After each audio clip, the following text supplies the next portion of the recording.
इथं असताना ही अवदासा इथं काय करते? अगं तसं काही नाहीये, तू ऐकून घे ना माझं. लई ऐकलं तुमचं आतापर्यंत. लय टावटाव ऐकली तुमची. ए भवानी उठ ना, काय बसली निर्लज्जासारखी टावळी. अहो तुमचं काहीतरी गैरसमज. गा बस तू. गैरसमज म्हणे. तुला लाज लज्जा शरम काही हाय का नाही ग? शिक तुम्ही गा बसा. अख्खं गाव शेण घालताना तोंडात. माझा उभा संसार मोडायला आली इथं टावळे.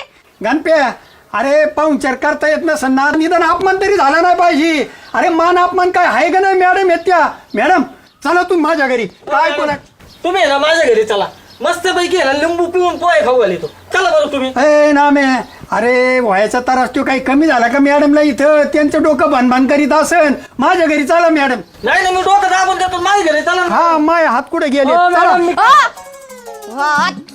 वता का नाही आत? आणि आपल्या घरचे आहेत ना लय समजदार आहेत, लय सपोर्ट आहे आपल्याला. म्हणजे तर समाजसेवा करायला घरच्यांचा. हा, चला काही येड्यांच्या नादी लागल्या.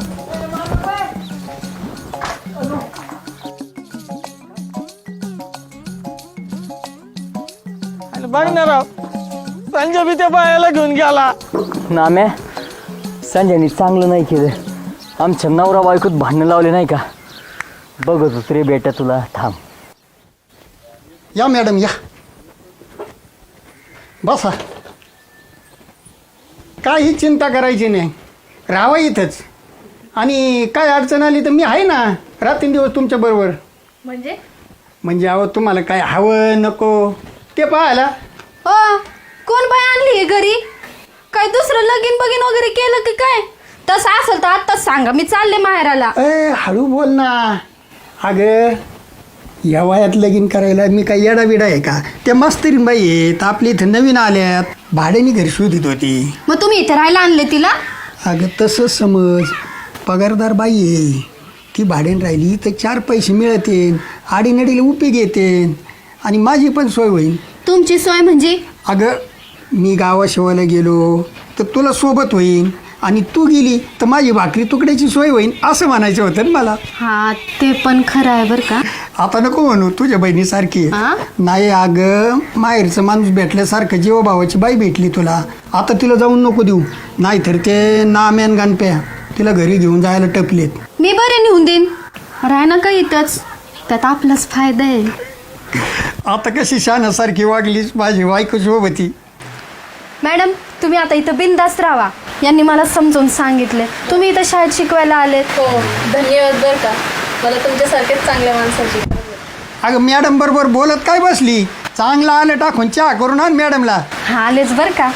मॅडम तुम्ही इथंच कापडं बदला आणि मग चहा घ्या. का बरं? मग तुम्ही म्हणत असले तर जातो बाहेर मी. हो जावं तर लागेलच ना. हां. बर माझी खोली कुठे आहे? अहो तुमची खोली तुम्हाला कशाला खोली पाहिजे? राहा की आमच्यातच. म्हणजे पेईंग गेस्ट म्हणताय का? आता मला ते काही कळत नाही, पण आता तुम्ही एकटं बाई माणूस वेगळ्या खोलीत राहायचं, त्यात आमचं गाव लई टुकार आहे. कुणी रात्री कडी वाजवीन, कुणी घरात घुसन.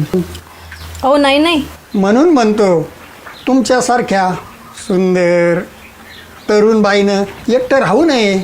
आणि मी असल्यावर काय टाप आहे कोणाची तुमची कडी वाजवायची? काय? आता आपण एकाच घरात राहायचं म्हणल्यावर हे घर तुमचं, हे दार तुमचं, ही कडी बी तुमची. आता मला बाहेरून घरात यायचं म्हणल्यावर कडी तर वाजवाच लागत ना. मॅडम घ्या चहा. बाई तुम्ही वसात खाता ना? म्हणजे अहो मटण खाता ना? नॉनव्हेज म्हणताय का? हा चालतं मला. एक नंबर झाले. आज आहे ना झकास बेत करू. मी आहे ना 1 किलो मटण घेऊन येतो, तुम्ही लागा तयारीला. बर बर. हा.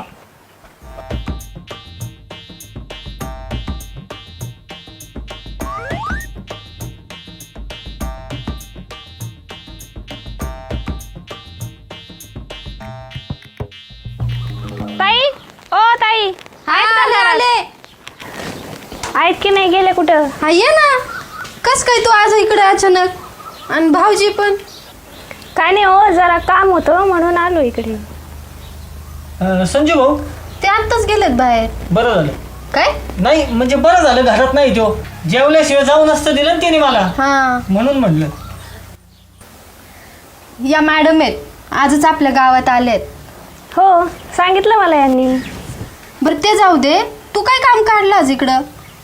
अगं बाई तुला सांगायचंच विसरले मी. आमचं अचानक ठरलं आमच्या घरी सुवासिनीचा कार्यक्रम आहे. बरं. मग न्यावं म्हटलं मॅडमला सुवासिन म्हणून. नाही बाई नाही, हे आमचे माझ्या भरोश्यावर सोडून गेलेत मॅडमला इकडं. आता बाई मग मी काय खाणार आहे होय मॅडमला? मॅडम सगळ्या गावासाठी आल्यात ना. हा, पण सगळ्याच्या आधी आहे ना मॅडमवर आमचा अधिकार आहे. अधिकार? अधिकार म्हणजे काय? काय तुझ्या नवऱ्यानं लगीन लावलं काय या मॅडम सोबत? तुझ्या मॅडम काही एकटीच्या नाही, साऱ्या गावाच्या आहेत. वा ग वा, सगळ्या गावाच्या म्हणे. माझ्या नवऱ्यानेच मॅडमला घरी आणलंय आणि त्यांच्या परवानगीशिवाय मॅडम बाहेर जाणार नाहीत. बघा मॅडम तुम्हीच तुमचं आता तुम्हाला संजय भाऊजींनी इथं आणलं म्हणजे काय तुमचे काय मालक झाले काय ते? हा खरंय. त्या आईला आज लगेच अधिकाराची भाषा. उद्या म्हणतील पाणी भरा, धुणं धुवा, चूल फुका. मॅडम अहो आता कुठं सुरुवात नाही झाली तर लगेच अधिकाराची भाषा. अहो तसं नाही, मला तर माझं ठरवू द्या मला कुठं राहायचंय ते. अंगाशी मला तेच म्हणायचं होतं मॅडम. तुमचं तुम्ही ठरवा. चला बरं टपक्यान मॅडम. होय होय होय माग होय. मॅडम म्हणजे काय शिळी होय रे? कोणी उठावं आणि चल म्हणावं. मॅडम येणार नाहीत. अय संजय, आम्ही ना मॅडमला घेऊनच जाणार. इथं राडा झालं ना तरी चालन. राड्याच्या गप्पा नको करू. इथं रक्तपात झाला ना तरी चलन, पण मॅडम मात्र कुठे जाणार नाहीत. तुला ते भाड्याच्या पैशातून नेकलेस करणार होतो ना, मॅडम जर आपल्या बरोबर नाही ना आली, नेकलेस कॅन्सल. कस काय येऊ देत नाही, मी पण बघतेच ना. ओ संजय भाऊजी तुम्हाला काय झालं एवढी मॅडमची कड वाढायला? आज तुमच्या अशा वागण्याने सारं गाव म्हणाल तुम्ही मास्तरीन ठेवली म्हणून. होय होय होय. आणि मॅडमला तुम्ही घरी नेल्यावर लोक म्हणायचे नाहीत का की नामदेव भाऊजींनी मॅडमला घरी घातलं म्हणून? अय, लोकांनी म्हणू दे काही पण माझा माझ्या नवऱ्यावर विश्वास आहे. तुझ्या नवऱ्यावर विश्वास आहे, हा. मग माझ्या नवऱ्यावर विश्वास नाही?